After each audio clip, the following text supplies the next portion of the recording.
Baru-baru ini, sebuah kasus pencurian 3 ikat bawang merah di Bantul berujung pada tewasnya pelaku akibat amuk massa. Kejadian serupa juga pernah menimpa seorang lansia di Pulau Gadung dan remaja difabel di Karawang akibat tuduhan sepihak. Deretan kasus ini memunculkan satu pertanyaan penting. Mengapa masyarakat memilih untuk bertindak di luar koridor hukum? Perkenalkan, nama saya Michael, mahasiswa Teknik Komputer Institut Teknologi 10 November. Pada video ini, saya akan membahas fenomena main hakim sendiri, atau yang dalam sosiologi disebut vigilantisme. Vigilantisme nyatanya bukanlah kasus yang terisolasi.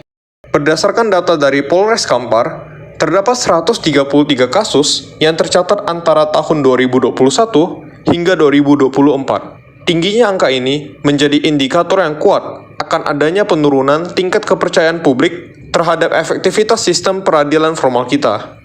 Dari perspektif psikologi sosial, tindakan massa ini dipicu oleh dua faktor utama. Pertama, deindividuasi. Saat berada dalam kerumunan besar, seorang individu cenderung kehilangan identitas personal dan kontrol moralnya. Mereka merasa bahwa tindakan kelompok bukanlah tanggung jawab pribadinya. Faktor kedua adalah polarisasi sosial. Ketika masyarakat memberikan label penjahat atau maling kepada seseorang, terjadi proses binarisasi. Label ini memicu hilangnya empati komunal, sehingga masyarakat tidak lagi melihat motif atau latar belakang pelaku, melainkan hanya melihatnya sebagai pihak yang salah. Praktik pengadilan jalanan ini secara fundamental menyalahi dasar negara kita, yaitu Pancasila.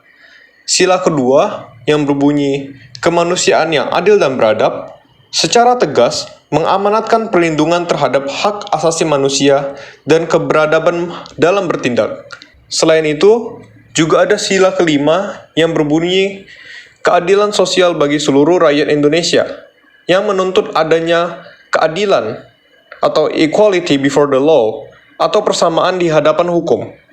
Artinya, keadilan dan sanksi harus diputuskan secara objektif melalui peradilan yang sah, bukan melalui keputusan sepihak oleh massa. Oleh karena itu, sebagai upaya pencegahan, ada 3 langkah strategis yang perlu diterapkan. Pertama, identifikasi masalah secara objektif tanpa menghilangkan sisi kemanusiaan. Kedua, mengoptimalkan musyawarah mufakat atau keadilan restoratif di tingkat komunitas untuk menangani tindak pidana ringan. Dan yang ketiga, sangat krusial bagi negara untuk menghadirkan penegakan hukum yang cepat dan transparan bagi masyarakat guna merestorasi kepercayaan publik. Melalui penerapan nilai Pancasila secara nyata, kita dapat memastikan keadilan di Indonesia berjalan sesuai dengan koridor hukum yang berlaku. Sekian dan terima kasih atas perhatiannya.